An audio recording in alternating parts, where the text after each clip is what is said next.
So my question is, what is your opinion from Islamic perspective about those who got employed from middlemen and they are not qualified for that job?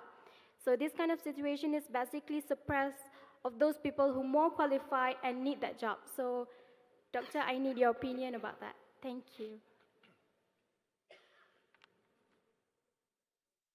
If I understand the question correctly, that a person gets a job who's not qualified due to a middleman.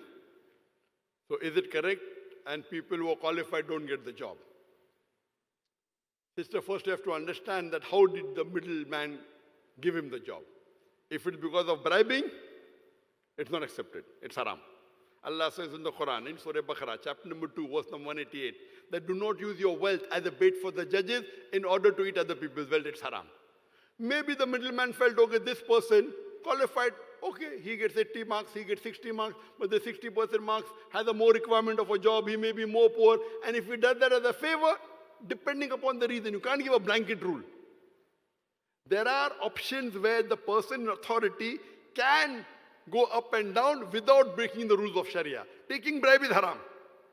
If he gives it because he's a relative, no. If maybe he's helping, okay, this person requires the job much more. If I don't give a job, his family will die. He has got 10 people in his family. There may be X, Y, Z reason. So you cannot give a blanket rule that, okay, fine, a middleman comes. So who is that middleman is important? Why did he do important? You have to make everything clear. If it's by bribing, it is haram. If it is breaking any rule of the Sharia, it's haram. But if you don't break the rule, like many a times people come to us for job and we don't have vacancy. We give him, okay, fine, work.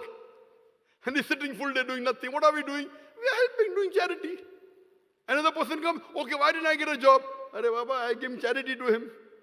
Instead of giving money, he's sitting and doing nothing. We don't require help, but we're keeping him. So you cannot come and tell me, oh, why didn't you take me? So the thing that who is in a position, he has a right to say yes or no. Like if you have an examination rule that so much percentage will get, if it's public, then they have to follow that rule. Then there are some trustees who can overrule. There are rules and regulations for everything. As long as they're not breaking the rule, as long as they're not breaking the Sharia, it's accepted. If you're breaking the rule of the Sharia and following the rule of the trust, the Sharia is more important. So if you break any rule of the Sharia, it is haram. If the Sharia permits you, and if that organization also permits you, it's permissible. Everything is not black and white.